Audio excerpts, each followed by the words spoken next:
Hello friends, मैं कुलदीप आपका पुनः स्वागत करता हूं कुलदीप जैन ऑफिशियल पर। जैसा कि आप सभी को पता है कि हम विभिन्न परीक्षाओं के प्रीवियस ईयर क्वेश्चन को हम डेली बेसिस पर सॉल्व करते हैं और मैंने जैसा कि आपसे बोला था कि हम 500 क्वेश्चन की सीरीज लेकर के आने वाले हैं। उसी श्रृंखला में आज की इस वीडियो में हम 100 क्वेश्चन को देखेंगे और ये क्वेश्चन जीके और जीएस के होंगे और आए हुए क्वेश्चन होंगे ऐसे क्वेश्चन जो प्रीवियस ईयर पेपर में आ चुके हैं और अब आने की उनकी संभावना है। उनसे जुड़े हम टॉपिक्स के बारे में बात करेंगे और उनसे जुड़े जानकारी के बारे में भी हम इस वीडियो में बात करेंगे। तो वीडियो में अंत तक बने रहिए। इन क्वेश्चन को लगाने से आपका परीक्षा का पैटर्न और एग्जाम की डिफिकल्टी लेवल का पता चलता है। बहुत सारे ऐसे प्रश्न होते हैं कि हम इन क्वेश्चन के जरिए डिस्कस कर लेते हैं और आगामी परीक्षा में वो आ जाते हैं। तो वीडियो में अंत तक जरूर बने रहिएगा। हमारा पहला क्वेश्चन है, विधानसभा में जीएसटी कानून पारित करने वाला भारत का पहला राज्य कौन था? तो भारत में जीएसटी कानून को पारित करने वाला भारत का पहला राज्य था असम। असम ऐसा राज्य था जिसमें भारत में जीएसटी को लागू किया था। जीएसटी भारत में 1 जुलाई 2017 से भारत में लागू किया गया था। पहला राज्य कौन था? असम। और कौन सी, जब ये वित्त मंत्री थे अरुण जेटली जी वित्त मंत्री थे, इनके जब ये कार्यकाल में जो जीएसटी लागू किया गया था और जीएसटी का फुल फॉर्म होता है गुड्स एंड सर्विसेज टैक्स। तो ये आप याद रख सकते हैं। अगला क्वेश्चन है, काष्ठ विज्ञान और औद्योगिक संस्थान कहाँ स्थित है? तो यह स्थित है बेंगलुरु में, यह स्थित है। अगला क्वेश्चन है, भारत में कौन सी संस्था एक लोकप्रिय विज्ञान मासिक साइंस रिपोर्टर का प्रकाशन करती है? तो NISCAIR जो संस्था है वह इस रिपोर्ट का प्रकाशन करती है। निम्न में से कौन सी नदी भोपाल के सबसे निकट बहती है? तो भोपाल के सबसे निकट बहने वाली नदी है बेतवा रिवर है जो भोपाल के सबसे निकट बहती है। अगला क्वेश्चन है, राष्ट्रीय खेल दिवस प्रत्येक वर्ष खालिस्तान को मनाया जाता है। तो राष्ट्रीय खेल दिवस 29 अगस्त को राष्ट्रीय खेल दिवस मनाया जाता है। क्यों मनाया जाता है? मेजर ध्यानचंद के जन्म दिवस पर ये जो 29 अगस्त को आता है, इस दिन हम क्या मनाते हैं? राष्ट्रीय खेल दिवस मनाते हैं। और मेजर ध्यानचंद कौन थे? इन्हें हॉकी का जादूगर के नाम से इन्हें जाना जाता है। तो इसको आप याद रख सकते हैं। 5 जून को क्या मनाते हैं हम? 5 जून को मनाते हैं विश्व पर्यावरण दिवस। पर्यावरण दिवस कब मनाते हैं? 5 जून को। 29 जुलाई को क्या मनाते हैं? 29 जुलाई को मनाते हैं हम विश्व टाइगर दिवस, विश्व बाघ दिवस कब मनाते हैं? 29 जुलाई को मनाते हैं। और भी डेज हैं, उनके बारे में हम डिस्कस करते रहेंगे। अगला क्वेश्चन है, एक राज्य का राज्यपाल एक खालिस्तान होता है। तो राज्य का राज्यपाल होता है संवैधानिक प्रमुख होता है राज्य का राज्यपाल। वर्तमान में भारत के नियंत्रक और महालेखा परीक्षक CAG कौन है? तो CAG की बात करें, CAG का से संबंधित अनुच्छेद है अनुच्छेद नंबर आर्टिकल नंबर 148। और वर्तमान में 2016 के परिप्रेक्ष्य में बात करें तो राजीव महर्षि थे, अब वर्तमान में 2022 में अगर बात करें तो ये हैं कौन? गिरीश चंद्र मुर्मू जी, ये कौन है? भारत के वर्तमान में CAG। अगला क्वेश्चन, भारत में पहले ODI क्रिकेट के कप्तान कौन थे? ODI क्रिकेट के कप्तान कौन थे? तो ये थे अजीत वाडेकर थे, जो भारत में पहले ODI क्रिकेट के कप्तान बने हुए थे। इस्माइल बुद्धा के नाम से किसे जाना जाता है? तो यह भारत के पहले सफल परमाणु बम परीक्षण के कोड नाम था क्या? स्माइलिंग बुद्धा। और इसे कभी परीक्षण किया गया था? 1974 में इसका परीक्षण हुआ था। कहाँ पर? पोखरण राजस्थान में ये परीक्षण हुआ था। और जो ये तो पहला था, पहले परीक्षण का नाम था क्या? स्माइलिंग बुद्धा। एक और हुआ था जिसे हम सेकंड परमाणु परीक्षण के नाम से जानते हैं, उसका नाम है ऑपरेशन शक्ति। और ये कब हुआ था? 1998 में। और ये भी कहाँ पर हुआ था? पोखरण राजस्थान में ये भी आयोजित हुआ था। अगला क्वेश्चन, अशोक चक्र में कितनी तीलियां होती हैं? तो भारत का इस तरीके से मैप होता है, है ना। इस तरीके से भारत का जो झंडा है, मैप नहीं सॉरी झंडा है, यहाँ पे आपको केसरिया रंग मिलेगा, ये सफेद रंग मिलेगा, यहाँ पे हरा रंग, और जो इसके बीच में ये है ये कहलाता है आपका अशोक चक्र। और इसमें पूछे हैं कितनी तीलियां होती हैं, तो इस तरीके से इसमें कुल 24 तीलियां होती हैं। इनकी संख्या कितनी होती है 24, और ये हमें 24 घंटे निरंतर प्रगति का संकेत देती हैं, संदेश देती हैं। अगला क्वेश्चन, हमारे देश में आयोजित उस कार्यक्रम का नाम क्या है जिसका लक्ष्य प्राथमिक विद्यालयों में न्यूनतम आवश्यक सुविधाएं उपलब्ध कराना है। तो विद्यालयों में आवश्यक न्यूनतम सुविधाएं उपलब्ध कराना, वो भी कौन से विद्यालय में, प्राथमिक विद्यालयों में। जो आपके प्राइमरी स्कूल्स हैं उनमें आपके जो एसेंशियल फैसिलिटी है इनको उपलब्ध कराने के लिए ऑपरेशन ब्लैक बोर्ड चलाया गया था। इसको आप याद रख सकते हैं, ये पूरे देश में इसको चलाया गया है। विक्टोरिया मेमोरियल आप किस शहर में पाएंगे, तो विक्टोरिया मेमोरियल मिलेगा आपको कोलकाता में, ये इसमें आपको देखने को मिल जाएगा। महलों का नगर किसे कहते हैं, आप इसको बता सकते हैं। एक क्वेश्चन ये इंपॉर्टेंट क्वेश्चन है, महलों का नगर किसको कहा जाता है, नगर या महलों का शहर किसे कहा जाता है। इसका आंसर आप कमेंट बॉक्स में जरूर लिखिए, ये भी आया हुआ क्वेश्चन है। वर्ष 2011 की जनगणना के अनुसार मध्य प्रदेश के किस जिले में साक्षरता की दर सबसे ज्यादा है, तो सर्वाधिक साक्षर जिला कौन सा है, जबलपुर, और सबसे कम साक्षर जिला है उसका नाम है अलीराजपुर, अलीराजपुर। ये आप इसको याद रख सकते हैं, ये अगली शिफ्ट के लिए ये काम में आने वाला क्वेश्चन है। अगला क्वेश्चन है, विंध्य श्रेणी में सबसे ऊंची चोटी का नाम क्या है, तो विंध्य श्रेणी में सबसे ऊंची जो चोटी है उसका नाम है गुडविल, और इसको सद्भावना शिखर भी कहा जाता है। विंध्य श्रेणी की देखो यहाँ पे आपको इस तरीके से ये देखने को मिलेगा विंध्य श्रेणी, उसके नीचे इसके समांतर मिलेगा मां नर्मदा, यहाँ अमरकंटक से उद्गम होता है, अमरकंटक से, और नर्मदा नदी इस तरीके से बहते हुए जाती है। उसके नीचे यहाँ पे आपको मिल जाएगा ये सतपुड़ा श्रेणी, सतपुड़ा श्रेणी, ये तीनों समांतर हैं। और पूछा है विंध्य श्रेणी की सबसे ऊंची चोटी कौन सी है, उसका नाम है गुडविल चोटी या सद्भावना शिखर। और आपसे पूछा जाए सतपुड़ा की सबसे ऊंची चोटी कौन सी है, तो इसका नाम है क्या, धूपगढ़, धूपगढ़। और ये कहाँ पर मिलेगा आपको, होशंगाबाद जिले में पचमढ़ी में ये मिलेगा। इसकी ऊंचाई है 1350 मीटर। नेक्स्ट क्वेश्चन, कौन सी नदी रीवा में पूर्वा झरने का निर्माण करती है, तो तमस नदी रीवा में पूर्वा झरने का निर्माण करती है।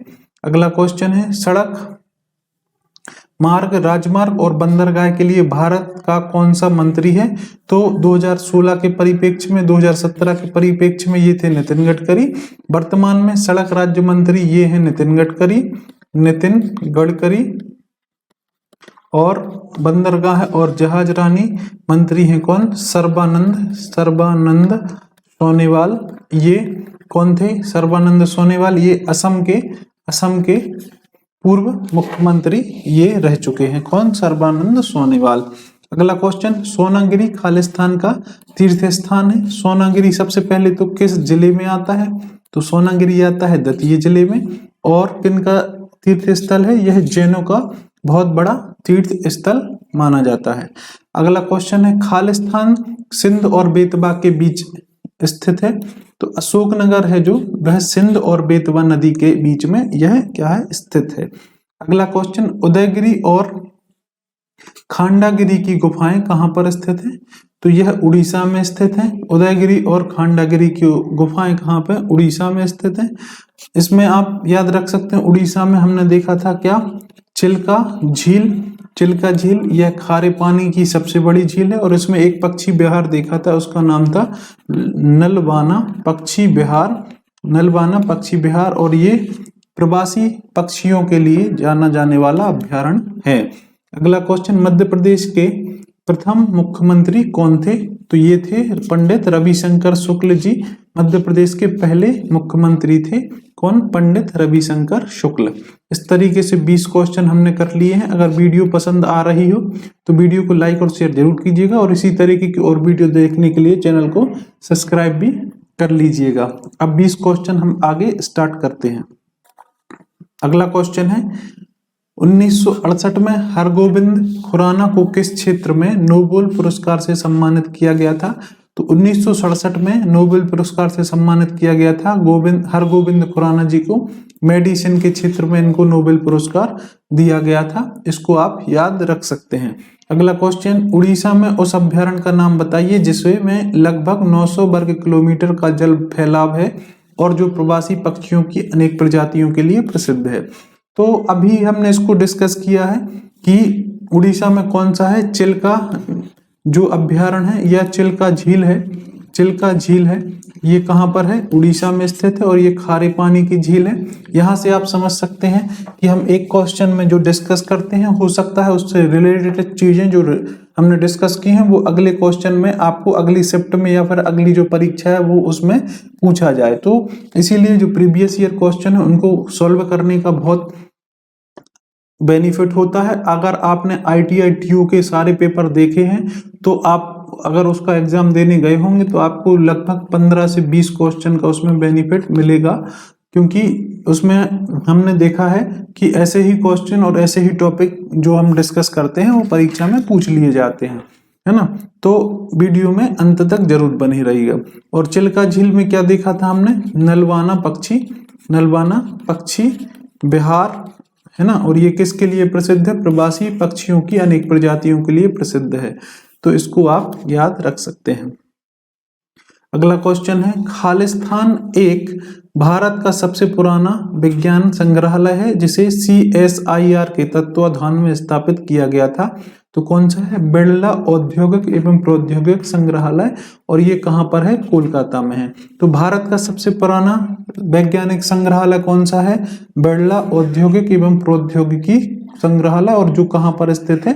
कोलकाता में स्थित है ना। अभी हमने आपसे पूछा था कि महलों का शहर किसे कहा जाता है? आप कमेंट बॉक्स में इसको जरूर लिखिएगा।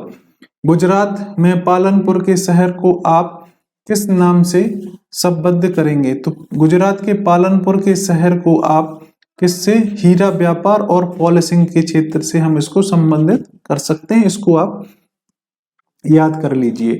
विश्व जनसंख्या दिवस प्रत्येक वर्ष कब मनाया जाता है?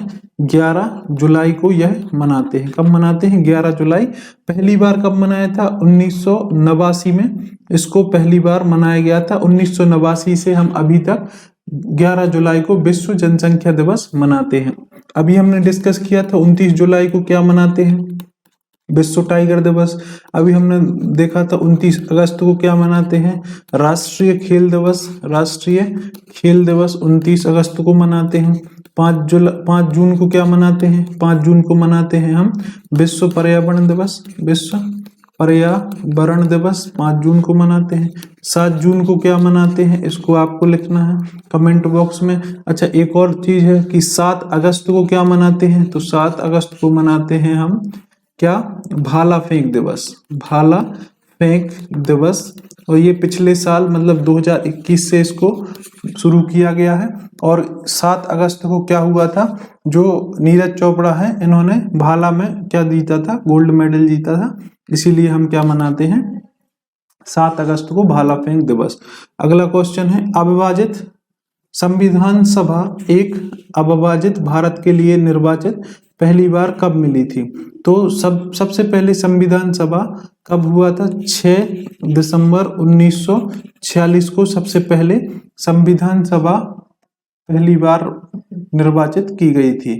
तो ये आप इसको याद रख सकते हैं। पहली बैठक कब हुई थी?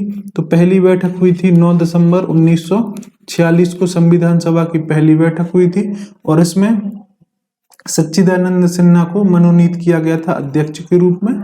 और फिर दूसरी बैठक हुई थी 11 दिसंबर 1946 को, और इसमें स्थायी अध्यक्ष चुने गए थे कौन? डॉक्टर राजेंद्र प्रसाद जी।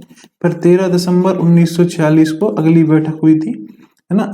इस तरीके से ये संविधान सभा का वर्णन है। यहाँ पे एक और इम्पोर्टेंट डेट मिल गई, 3 जून 1947 को किस नाम से जाना जाता है? तो 3 जून को जाना जाता है माउंट बेटन योजना, माउंट बेटन घोषणा पत्र के नाम से 3 जून की योजना को जाना जाता है। अगला क्वेश्चन है, किस भारतीय मुक्केबाज ने हाल ही में WBO Asia Pacific super middle weight और WBO oriental super middle weight खिताब में दोहरी जीत हासिल की है? तो यह 2016 का क्वेश्चन है और इसका आंसर है विजेंद्र सिंह। आप इसको ऐसे याद रख सकते हैं कि विजेंद्र सिंह का संबंध किससे है? मुक्केबाजी से या बॉक्सिंग से इनका संबंध है। अगला क्वेश्चन, 2017 में निम्नलिखित अंतरराष्ट्रीय फुटबॉल आयोजनों में से कौन सा आयोजित हुआ था? फीफा अंडर 17 विश्व कप, ये 2017 में भारत में आयोजित हुआ था। और फीफा वर्ल्ड कप 2022 कहाँ पर आयोजित हुआ है? यह हुआ है कतर, दोहा में आयोजित हुआ है। इसमें जो विजेता कौन रहा? विजेता रहा है अर्जेंटीना विजेता रहा है। उपविजेता कौन रहा है? उपविजेता रहा है कौन? फ्रांस। इसको आप याद रख सकते हैं, ये करंट का क्वेश्चन है, आपसे पूछा जा सकता है। अगला क्वेश्चन है, पहले भारतीय प्रौद्योगिकी संस्थान का नाम बताइए जिसका 1951 में औपचारिक रूप से उद्घाटन हुआ था। तो IIT खड़गपुर है जो, ये 1951 में इसकी घोषणा की गई थी और इसका औपचारिक रूप से उद्घाटन हो गया था। और IIT खड़गपुर भारत का पहला प्रौद्योगिक संस्थान है, इसको आप याद रख सकते हैं। आपको ऐसे शहर का नाम बताना है जहां IIT और IIM है, ऐसा शहर कौन सा है उसको आप कमेंट बॉक्स में लिख सकते हैं। भारत में योरलुंग सांगपो नदी क्या किस नाम से जानी जाती है? तो जो सांगपो नदी है इसका उद्गम होता है तिब्बत से, और तिब्बत से होकर के यहाँ से अरुणाचल प्रदेश से होकर के यह भारत में प्रवेश करती है, फिर असम से होते हुए यह जाकर के बांग्लादेश में होकर के चली जाती है, जिस नदी का नाम क्या है? यह है ब्रह्मपुत्र नदी। इसे भारत में ब्रह्मपुत्र नदी के नाम से जाना जाता है और इसको तिब्बत में सांगपो नदी के नाम से जाना जाता है। अगला क्वेश्चन है कि वर्ष 2011 की जनगणना के अनुसार मध्य प्रदेश के किस जिले में साक्षरता की दर सबसे कम है? देखो अभी हमने इसको डिस्कस किया है, सबसे कम साक्षर जिला है कौन? अलीराजपुर। और सबसे अधिक कौन सा है? अभी हम डिस्कस करके आए हैं, क्या है उसका नाम? जबलपुर। क्या है? जबलपुर। तो वही मैं बार बार बोलता हूं कि प्रीवियस ईयर क्वेश्चन को सॉल्व करने में ये सबसे बड़ा फायदा है। अगला क्वेश्चन है, भारतीय रेलवे ने मध्य प्रदेश के किस रेलवे स्टेशन का प्रबंधन करने के लिए बंसल ग्रुप के साथ एक अनुबंध किया है? तो आपको पता है कि मध्य प्रदेश में एक रेलवे स्टेशन है जिसका नाम है हबीबगंज रेलवे स्टेशन, और ये कहाँ पर स्थित है? ये है भोपाल में। और इसका जो निर्माण का, इसका प्रबंधन का जो ठेका है या जो साझेदारी है किसको दी गई थी? बंसल ग्रुप को। और हाल ही में हमारे जो प्रधानमंत्री ने इसका नाम चेंज करके क्या कर दिया है? रानी कमलापति रेलवे स्टेशन इसका नाम हाल ही में कर दिया गया है। तो ये क्वेश्चन आपसे पूछ सकता है कि हबीबगंज रेलवे स्टेशन का नया नाम क्या है? तो रानी कमलापति रेलवे स्टेशन है जो भोपाल में स्थित है। शाहजहाँपुर के गिरबर गांव में भगवान हनुमान की मूर्ति कौन सी सदी की है? तो भगवान हनुमान जी की मूर्ति है वह 5वीं सदी की है। अगला क्वेश्चन है, खरगोन जिले में सबसे प्रसिद्ध साड़ी का नाम क्या है? तो खरगोन जिले में महेश्वर की साड़ी प्रसिद्ध है, चंदेरी भी साड़ियों के लिए प्रसिद्ध है। अगला क्वेश्चन है, ग्रीष्म काल के दौरान 1948 से 1956 के मध्य भारत की राजधानी का नाम बताइए। तो मध्य भारत की राजधानी क्या हो जाती थी? इंदौर, ग्रीष्म काल के दौरान। दमोह में जटाशंकर मंदिर खालिस्तान को समर्पित है। तो जटाशंकर मंदिर है जो दमोह जिले में महादेव के लिए, भगवान शंकर के लिए यह समर्पित है। खालिस्तान में वर्ष इंदौर नगर निगम की स्थापना की गई थी। तो नगर निगम की स्थापना की गई थी 1956 में। इंदौर नगर निगम की स्थापना 1956 में की गई थी। अगला क्वेश्चन है, मध्य प्रदेश राज्य वन विकास बोर्ड कब स्थापित किया गया था? तो 24 जुलाई 1975 को मध्य प्रदेश राज्य वन बोर्ड की स्थापना की गई थी। इसको आप याद रख सकते हैं, ऐसा का ऐसा क्वेश्चन पूछा जाएगा। नेक्स्ट क्वेश्चन, भारतीय रिजर्व बैंक में 24वें गवर्नर कौन है? दोस्तों तो 24वें गवर्नर थे उर्जित पटेल।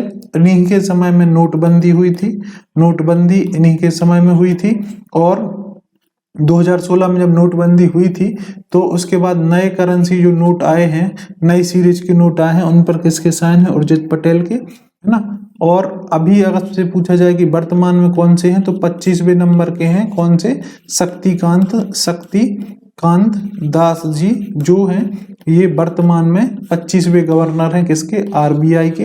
अगर आरबीआई की बात करें तो इसकी स्थापना 1 अप्रैल 1935 में इसकी स्थापना हुई थी। अधिनियम कब था? एक अधिनियम था 1934 का, तो 1 अप्रैल 1935 में इसकी स्थापना हुई थी। और अब बात करते हैं कि प्राचीन काल में कौन सा शहर अवंतिका के नाम से जाना जाता था? प्राचीन काल में जो अवंतिका के नाम से जाना जाता था, उज्जैन शहर जाना जाता था। तो इसको आप याद कर सकते हैं। आई होप जो 20 और 20-40 क्वेश्चन हमने किए हैं अभी तक, ये आपको अच्छे लगे होंगे। अगर ये अच्छे लगे हो तो वीडियो को लाइक और शेयर जरूर कीजिएगा। दोस्तों, मैं बीच में नहीं बोलता हूँ लाइक शेयर का, क्योंकि डिस्टर्ब होता है ना। तो आप अगर वीडियो अच्छी लगती है तो लाइक और शेयर जरूर कीजिएगा। मेहनत आपको अच्छी लग रही है तो लाइक और शेयर जरूर कीजिएगा।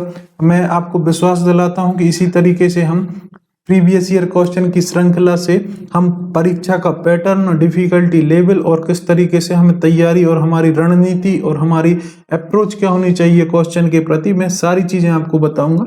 तो चैनल से जरूर जुड़ जाइए, चैनल को शेयर जरूर कीजिएगा आप, है ना। आइए अगले क्वेश्चन की ओर बढ़ते हैं। नेक्स्ट क्वेश्चन है, मध्य प्रदेश के पहले मुख्य न्यायाधीश कौन थे? तो मध्य प्रदेश के जो पहले मुख्य न्यायाधीश थे उनका नाम हमें बताना है। तो उनका नाम था जस्टिस एम हिदायतुल्ला जी। न्यायमूर्ति एम हिदायतुल्ला जी ये मध्य प्रदेश के पहले मुख्य न्यायाधीश थे। अब यहाँ पे और भी क्वेश्चन बनते हैं कि मध्य सुप्रीम कोर्ट के पहले मुख्य न्यायाधीश कौन थे? तो न्यायमूर्ति H.J. कानिया थे, यह सुप्रीम कोर्ट के पहले न्यायाधीश। अभी हम उनके बारे में और डिस्कस करेंगे, है ना। तो वीडियो में अंत तक बने रहिएगा, आगे क्वेश्चन में हम इसको डिस्कस करेंगे। अगला क्वेश्चन है, भारत में जन्मी अंतरिक्ष यात्री कल्पना चावला पहली बार किस अंतरिक्ष यान से अंतरिक्ष में गई थी? तो यह कोलंबिया अंतरिक्ष यान से अंतरिक्ष में गई थी। इनका जन्म कहाँ पर हुआ था? करनाल हरियाणा में। करनाल हरियाणा में कल्पना चावला का जन्म हुआ था। कहाँ पे? करनाल हरियाणा में। आपसे पूछ सकता है तो ये आप इसको याद रख सकते हैं। अगला क्वेश्चन है, भारत के चारों कोनों में 4 मठ किसने स्थापित किए थे? तो शंकराचार्य ने चारों कोनों पर 4 मठ स्थापित किए थे, इसको आप याद रख सकते हैं। रामकृष्ण परमहंस ये स्वामी विवेकानंद जी के गुरु थे और रामकृष्ण मिशन की स्थापना किसने की थी? स्वामी विवेकानंद जी ने की थी। अब इसको भी आप याद रख सकते हैं। विश्व कैंसर दिवस प्रत्येक वर्ष कब मनाया जाता है? 4 फरवरी को हम मनाते हैं। क्या? 4 फरवरी को विश्व कैंसर दिवस मनाते हैं। 2 फरवरी को पूछ लिया जाए तो विश्व आर्द्रभूमि संरक्षण दिवस, आर्द्रभूमि संरक्षण दिवस कब मनाते हैं? 2 फरवरी को यह मनाते हैं। 28 फरवरी को क्या मनाते हैं हम? राष्ट्रीय विज्ञान दिवस कब मनाते हैं? राष्ट्रीय विज्ञान दिवस हम मनाते हैं 28 फरवरी को। अगला क्वेश्चन है, हाल ही में किस पूर्व खिलाड़ी को भारत के खेल मंत्री के रूप में नियुक्त किया गया है?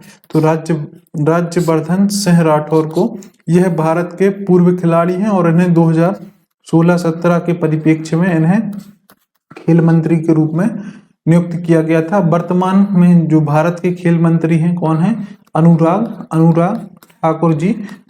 ठाकुर जी ये भारत के वर्तमान में क्या है? खेल मंत्री हैं। अगला क्वेश्चन, निम्न में से कौन सा राज्य 2019 में भारत के राष्ट्रीय खेलों की मेजबानी करेगा? तो 2019 में राष्ट्रीय खेलों की मेजबानी करी थी आंध्र प्रदेश ने। किसने? आंध्र प्रदेश ने। इसको आप याद रख सकते हैं। 500 रुपए के नए नोट पर अंग्रेजी एवं हिंदी और अंग्रेजी के अलावा कितनी भाषाएं प्रयोग में हुई हैं? तो आप इसको ध्यान रखना, कुल भाषाओं की संख्या कितनी है नोट पर? कुल भाषा की संख्या है 17 और इसमें से अंग्रेजी को माइनस करना है और हिंदी को माइनस करना है, तो कितनी बचेंगी? 15 भाषाएं ये बचेंगी, है ना। संविधान में कितनी भाषाओं की बात की गई है? 22 भाषाओं की। 22 भाषाओं की बात की गई है संविधान में। जब मूल संविधान में 14 भाषाएं थी फिर जो संशोधन के बाद 21वें संशोधन के बाद एक जोड़ दी गई सिंधी, फिर एक और संविधान संशोधन हुआ 71वां, उसमें 3 जोड़ी, है ना। फिर एक और संविधान हुआ 92वां संविधान संशोधन, उसमें 4 भाषाएं इसमें जोड़ दी गई। इस तरीके से कुल 22 भाषाएं संविधान में है। अगर नोट पर पूछा जाए तो कुल 17 भाषाएं हैं। इन्होंने पूछा है अंग्रेजी और हिंदी को छोड़ करके, तो कुल 15 भाषाएं इसमें मिल जाएंगी। निम्नलिखित में से भारत का सबसे पूर्वी राज्य कौन सा है? तो अरुणाचल प्रदेश, यह भारत का सबसे पूर्वी राज्य है। और इसमें जो है जनसंख्या घनत्व अरुणाचल प्रदेश में कितना है? 17। कितना है? 17। अगला क्वेश्चन, भारत में राष्ट्रीय खेल संग्रहालय कहाँ पर स्थित है? तो राष्ट्रीय खेल संग्रहालय कहाँ पर स्थित है? नई दिल्ली में है। खेल यूनिवर्सिटी, राष्ट्रीय खेल विश्वविद्यालय कहाँ पर स्थित है? राष्ट्रीय खेल विश्वविद्यालय ये कहाँ पर स्थित है? तो इसका नाम है मणिपुर। इसको आप याद रखना। भारत में राष्ट्रीय खेल विश्वविद्यालय कहाँ पर स्थित है? मणिपुर में। राष्ट्रीय खेल संग्रहालय पूछा है तो कहाँ पर है ये? नई दिल्ली में। अगला क्वेश्चन है, जय संहिता को बेहतर किस रूप से जाना जाता है? तो जय संहिता को महाभारत के रूप में बेहतर तरीके से जाना जाता है। पुस्तकों से संबंधित एक अलग से एक वीडियो आने वाली है जिसमें हम लगभग 100 प्लस पुस्तकों को देखेंगे। उसमें सब इम्पोर्टेंट पुस्तक को हम कवर करने वाले हैं। रानी दुर्गावती खालिस्तान से संबंधित थी। तो रानी दुर्गावती आप जानते हैं जबलपुर से संबंधित है। और रानी दुर्गावती एयरपोर्ट कहाँ पर मिलेगा आपको? जबलपुर में मिलेगा, जिसको डुमना एयरपोर्ट के नाम से भी जाना जाता है। अगला क्वेश्चन है, मध्य प्रदेश में प्रतिभूति कागज कारखाना कहाँ पर स्थित है? तो कागज कारखाना कहाँ पर है? होशंगाबाद में यह स्थित है। नोट प्रिंटिंग प्रेस कहाँ पर है? देवास में है। ग्वालियर में क्या देखने को मिलता है? ग्वालियर का किला, जिसे सूर्यसेन द्वारा बनवाया गया था, राजा सूर्यसेन द्वारा। ग्वालियर में हम तानसेन समारोह मनाते हैं। ग्वालियर में तानसेन की समाधि है। रानी लक्ष्मीबाई की समाधि भी कहाँ पर है? ग्वालियर में। अगला क्वेश्चन है, सिंगरौली का जिला मुख्यालय खालिस्तान में स्थित है।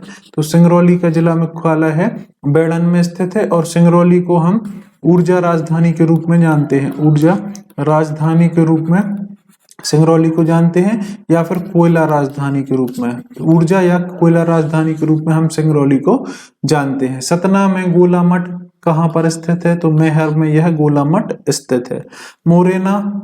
मोरेना में 8वीं से 12वीं शताब्दी के दौरान 22 मंदिरों के समूह कहाँ पर स्थित थे? तो यह नरेसर में यह स्थित थे। इसको आप याद रख सकते हैं। होशंगाबाद में स्थित पर्वत श्रृंखलाओं का नाम बताइए। तो सतपुड़ा पर्वत श्रृंखला कहाँ पर है?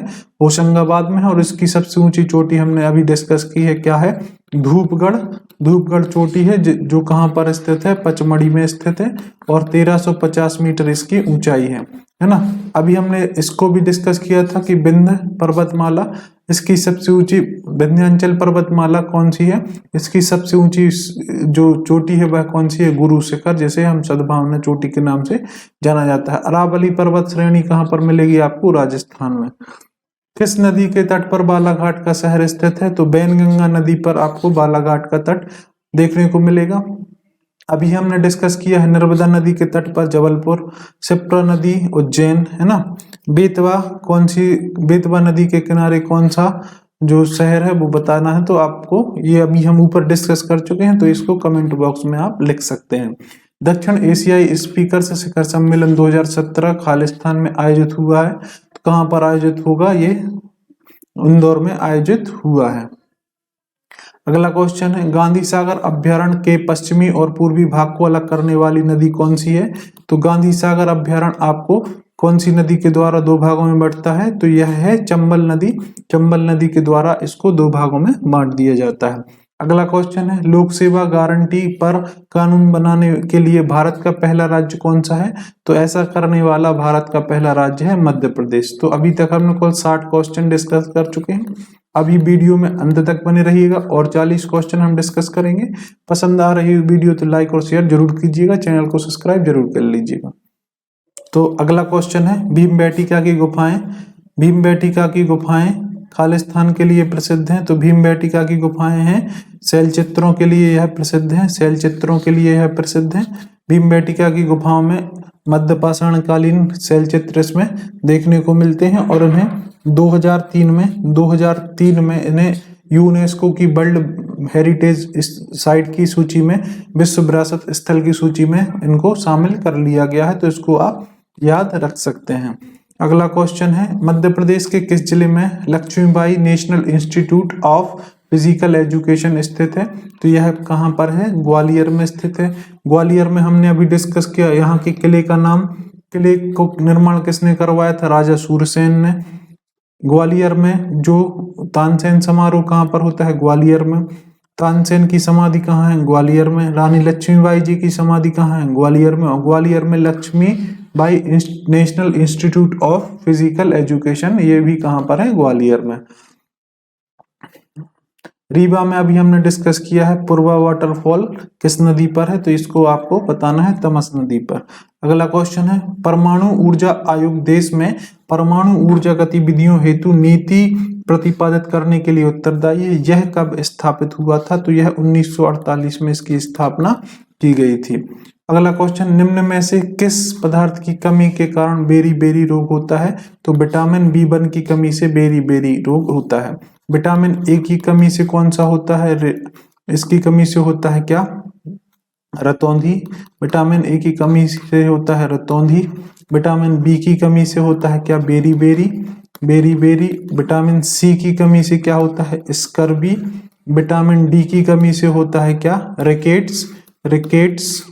विटामिन डी की कमी से होता है, इसको आप याद रख सकते हैं। तो विटामिन B1 की कमी से होता है बेरी बेरी। अगला क्वेश्चन है, अखिल भारतीय मुस्लिम लीग की स्थापना कब हुई थी? मतलब ऑल इंडिया मुस्लिम लीग की स्थापना कब की गई थी? तो 1906 में ऑल इंडिया मुस्लिम लीग की स्थापना की गई थी। इसको आप याद रख सकते हैं, ये बड़ा ही इंपॉर्टेंट क्वेश्चन है, बार बार परीक्षा में पूछा जाता है। अंतरराष्ट्रीय बाघ दिवस प्रत्येक वर्ष कब मनाते हैं? ये अभी हमने डिस्कस किया है, कब मनाते हैं? 29 जुलाई को। यही फायदा है, मैं आपको बार बार बोलता हूँ, प्रीवियस ईयर क्वेश्चन पेपर का। 29 जुलाई को हमने क्या मनाया था? टाइगर, अंतरराष्ट्रीय टाइगर दिवस। 29 अगस्त को हम क्या मनाते हैं? राष्ट्रीय खेल दिवस। 5 जून को क्या मनाते हैं हम? 5 जून को मनाते हैं विश्व पर्यावरण दिवस। अभी हमने डिस्कस किया था 1 जून को क्या मनाते हैं? विश्व दुग्ध दिवस। 26 नवंबर को क्या मनाते हैं? राष्ट्रीय दुग्ध दिवस। 5 फरवरी को क्या मनाते हैं? 4 फरवरी को क्या मनाते हैं हम? विश्व कैंसर दिवस। 2 फरवरी को क्या मनाते हैं? विश्व आर्द्र भूमि संरक्षण दिवस। 28 फरवरी को हम क्या मनाते हैं? राष्ट्रीय विज्ञान दिवस। और 13 फरवरी को हम क्या मनाते हैं? राष्ट्रीय महिला दिवस। 8 मार्च को क्या मनाते हैं? तो अंतरराष्ट्रीय महिला दिवस। ये आप याद रख सकते हैं। राज्यों में अध्यादेश कौन लागू करता है? तो राज्यों में अध्यादेश लागू करता है कौन? राज्यपाल। राष्ट्रपति के पास अध्यादेश की शक्ति होती है 123 आर्टिकल 123 के द्वारा। राज्यपाल के पास अध्यादेश की शक्ति होती है आर्टिकल 213 के द्वारा। तो इसको आप याद रख सकते हैं कि राज्यों में कौन से अनुच्छेद के द्वारा राज्यपाल अध्यादेश लागू कर सकता है? तो अनुच्छेद 213 के द्वारा। राष्ट्रपति किस अनुच्छेद के द्वारा? अनुच्छेद 123 के द्वारा क्या लागू कर सकता है? अध्यादेश लागू कर सकता है। अगला क्वेश्चन है, इस हिमालयी क्षेत्र में 1 महीने के लंबे समय तक सैन्य गतिरोध में भारत और चीन बंद थे, क्षेत्र का नाम बताइए। तो अभी आपको हाल ही में डोकलाम जो लड़ाई हुई थी डोकलाम में, तो ये जो सैन्य गतिरोध हुआ था उसका नाम क्या था? डोकलाम। अगला क्वेश्चन है, डॉक्टर BR अम्बेडकर ने निम्नलिखित में से कौन से अनुच्छेद को संविधान का दिल या आत्मा कहा है? तो भीमराव अंबेडकर के द्वारा किस संविधान के अनुच्छेद को? तो अनुच्छेद 39 को किसकी आत्मा कहा है? संविधान की आत्मा कहा है। और अगर आपसे ऐसे ही पूछ ले कि संविधान की आत्मा किसको कहा गया है, तो प्रस्तावना को संविधान की आत्मा कहा गया। इसको आप याद रख सकते हैं। अगर पूछा जाए कि डॉक्टर भीमराव अंबेडकर ने किसको कहा है, तो अनुच्छेद 32 को कहा है। और इसमें क्या लिखा है? राज्य के नीति निर्देशक तत्व। राज्य के नीति निर्देशक तत्व ये कहाँ पे है? अनुच्छेद 32 में। अगला क्वेश्चन है टाटा समूह कंपनियों के संस्थापक कौन है? तो टाटा समूह कंपनियों के संस्थापक थे जमशेद जी नुसीरवान जी टाटा, जिन्हें JRD टाटा भी कहते हैं। जमशेद जी नुसीरवान जी टाटा, टाटा समूह कंपनियों के संस्थापक थे। अगला क्वेश्चन है निम्न में से कौन सी नृत्य शैली रुक्मणी देवी अनरुडेल से संबंधित है? तो ये कौन सी शैली थी? भरतनाट्यम, है ना। भरतनाट्यम ये किससे संबंधित है? रुक्मणी देवी अनरुडेल से ये संबंधित है। कुचिपुड़ी कहाँ का नृत्य है? तो ये आंध्र प्रदेश का है। कथक कहाँ का है? ये उत्तर प्रदेश का है। कथकली और मोहिनीअट्टम ये कहाँ पे? केरल का है।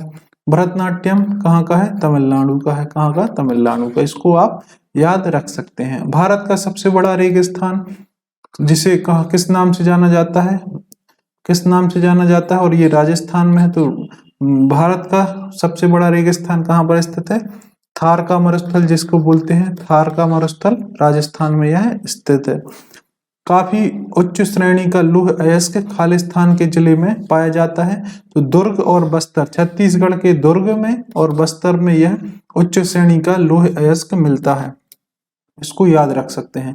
नोबेल पुरस्कार विजेता कैलाश सत्यार्थी का जन्म कहाँ पे हुआ था? तो विदिशा जिले में इनका जन्म हुआ था, कैलाश सत्यार्थी जी का। और इन्हें 2014 में इनको नोबेल पुरस्कार मिला था। और किनके साथ में मिला था? पाकिस्तान की जो महिला थी, कौन सा? मलाला यूसुफजई के साथ में इन्हें संयुक्त रूप से नोबेल पुरस्कार मिला था। और क्यों दिया गया था कैलाश सत्यार्थी जी को नोबेल पुरस्कार? तो इन्हें 1980 में बचपन बचाओ आंदोलन चलाया था, उसके लिए इनके लिए नोबेल पुरस्कार दिया गया था। अगला क्वेश्चन, मंगलनाथ का मंदिर कहाँ पर स्थित है जो मंगल ग्रह को समर्पित है? तो मंगलनाथ में जो उज्जैन में जो भगवान का मंदिर है, मंगलनाथ मंदिर कहाँ पर है? उज्जैन में, महाकाल के मंदिर के पास में ही, निकट में ही, कहाँ पर? उज्जैन में यह स्थित है। महाराजा छत्रसाल की समाधि कहाँ पर हुई थी? तो यह धुबेला में इनकी समाधि स्थित है। अगला क्वेश्चन है कर्नल मार्टिन द्वारा किस मंदिर का पुनर्निर्माण करवाया था? तो बैजनाथ महादेव मंदिर का पुनर्निर्माण करवाया था कर्नल मार्टिन के द्वारा। अगला क्वेश्चन है कि 2014 में इस समुदाय को अल्पसंख्यक का दर्जा मिला था, उसका नाम बताइए। 2014 से जैन समुदाय भी एक अल्पसंख्यक समुदाय में आता है ना। तो 2014 से यह इसको रखा गया है। अगला क्वेश्चन है ओलंपिक में पदक जीतने वाले प्रथम भारतीय महिला पहलवान कौन थी? तो साक्षी मलिक। देखो ये अलग अलग क्वेश्चन है, इसको आप ध्यान रखना। एक क्वेश्चन पूछा जाता है ओलंपिक में पदक जीतने वाली पहली भारतीय महिला, तो उसका आंसर क्या होगा? उसका आंसर होगा कर्णम मल्लेश्वरी। कर्णम मल्लेश्वरी, ये आप ध्यान रखना। और इन्होंने 2000 में सिडनी ओलंपिक में कांस्य पदक जीता था। कांस्य पदक जीता था कब? सन 2000 में सिडनी ओलंपिक में। अगर क्वेश्चन पूछे ओलंपिक में पदक जीतने वाली प्रथम भारतीय महिला कौन थी? तो वह थी कर्णम मल्लेश्वरी। और प्रथम महिला पहलवान पूछा जाए तो वो थी साक्षी मलिक। और इन्होंने रियो ओलंपिक 2016 में रजत पदक मतलब कांस्य पदक इन्होंने जीता था, है ना। कांस्य पदक इन्होंने जीता था कुश्ती में। अगला क्वेश्चन है वर्ष 2011 की जनगणना के अनुसार मध्य प्रदेश की साक्षरता दर थी 70.6%। क्या थी? 70.6%। हमने डिस्कस किया है कि सर्वाधिक साक्षर जिला कौन था? जबलपुर। सबसे कम था वो अलीराजपुर। और साक्षरता दर क्या है? 70.6%। तो अभी तक हमने 80 क्वेश्चन डिस्कस कर लिए हैं। दोस्तों अगर मेहनत पसंद आ रही तो लाइक और शेयर जरूर कीजिएगा। अगला क्वेश्चन हम स्टार्ट करते हैं। नेक्स्ट क्वेश्चन, मध्य प्रदेश की विधानसभा के पहले वक्ता कौन थे? तो वक्ता थे पहले पंडित कुंजीलाल दुबे जी। यह मध्य प्रदेश विधानसभा में पहले वक्ता थे पंडित कुंजीलाल दुबे। अगला क्वेश्चन है भारत में CSIR वैज्ञानिक प्रयोगशालाओं की श्रृंखला किसने स्थापित की थी? तो SS भटनागर जी ने। इन्होंने भारत में council of scientific industrial research की स्थापना की थी। अगला क्वेश्चन है गोलकुंडा राजवंश या सल्तनत की स्थापना किसने की थी? तो कुली कुतुब शाह द्वारा गोलकुंडा राजवंश की स्थापना की गई थी। तो इसको आप याद रख सकते हैं। 30 अक्टूबर 2017 को आईसीसी के एक दिवसीय रैंकिंग में किस देश का नंबर पहला था? तो दक्षिण अफ्रीका का था। कब? 30 अक्टूबर 2017 को जो रैंकिंग जारी हुई थी उसमें पहला स्थान किसका था? अफ्रीका का। आईसीसी की स्थापना करें तो अगर आईसीसी का मुख्यालय हेडक्वार्टर कहाँ पर है? तो इसका हेडक्वार्टर है कहाँ पर? दुबई में इसका हेडक्वार्टर स्थित है ना। ग्रेग बर्गले इसके प्रमुख हैं, अध्यक्ष हैं। कौन? ग्रेग बर्गले। हॉकी इंडिया लीग 2017 से शीर्षक प्रायोजक कौन है? तो कोल इंडिया लिमिटेड 2017 हॉकी के जो शीर्ष प्रायोजक थे। कौन? कोल इंडिया लिमिटेड। अगला क्वेश्चन है, लोक सेवा को स्थगित करने की शक्ति खालिस्तान के पास होती है। तो लोकसभा के जो अध्यक्ष होते हैं, जो वर्तमान में कौन है? ओम बिरला जी, उनके पास लोकसभा को स्थगित करने की क्षमता होती है, शक्ति होती है। भारत में खनिजों में सबसे समृद्ध पठार कौन सा है? तो सबसे समृद्ध पठार है कौन सा? छोटा नागपुर का पठार। इसमें खनिज सबसे ज्यादा पाए जाते हैं। अगला क्वेश्चन, प्रधानमंत्री द्वारा हाल ही में घोषित सौभाग्य योजना का उद्देश्य प्रदान करता है पूरे देश में घरों का विद्युतीकरण। सौभाग्य योजना का संबंध किससे है? घरों में विद्युतीकरण से यह संबंधित थी। कौन सी सौभाग्य योजना? प्रधानमंत्री सौभाग्य योजना, है ना। अगला क्वेश्चन है, निम्नलिखित में से कौन सा भारत का पहला टेलीविजन धारावाहिक है? तो भारत का पहला टेलीविजन धारावाहिक था हम लोग। अगला क्वेश्चन है, मध्य प्रदेश के उच्च न्यायालय का प्रधान आसन कहाँ पर है? तो मध्य प्रदेश हाई कोर्ट कहाँ पर स्थित है? ये जबलपुर में स्थित है। ये हम डिस्कस करते रहते हैं बार बार, जबलपुर में स्थित है। और हाई कोर्ट के साथ दो खंडपीठ यहीं पर डिस्कस कर लेते हैं। एक है आपकी इंदौर में और एक है कहाँ पर? ग्वालियर में। ग्वालियर में, और इनकी स्थापना 1968 में की गई थी। तो ये तीनों क्वेश्चन यहाँ पे कवर हो गए। उन्होंने बोला है प्रधान आसन कहाँ पर है? जबलपुर में। खंडपीठ एक इंदौर में है, एक ग्वालियर में है। कब स्थापित हुई थी? 1968 में।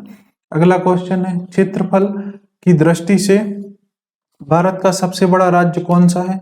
तो भारत का सबसे बड़ा राज्य है क्या? राजस्थान, क्षेत्रफल की दृष्टि से। और सेकंड स्थान पर है मध्य प्रदेश, है ना। विभाजन से पहले अगर ऐसा पूछ ले, 1 नवंबर सन 2000 के पहले भारत का सबसे बड़ा राज्य कौन सा हुआ करता था? तब मध्य प्रदेश हुआ करता था। तो इसको आप याद रख सकते हैं। टीकमगढ़ जिले में स्थित कुंडदेव महादेव मंदिर कहाँ स्थित है? तो कुंडदेव महादेव मंदिर कहाँ पर स्थित है? कुंडलेश्वर में यह स्थित है ना।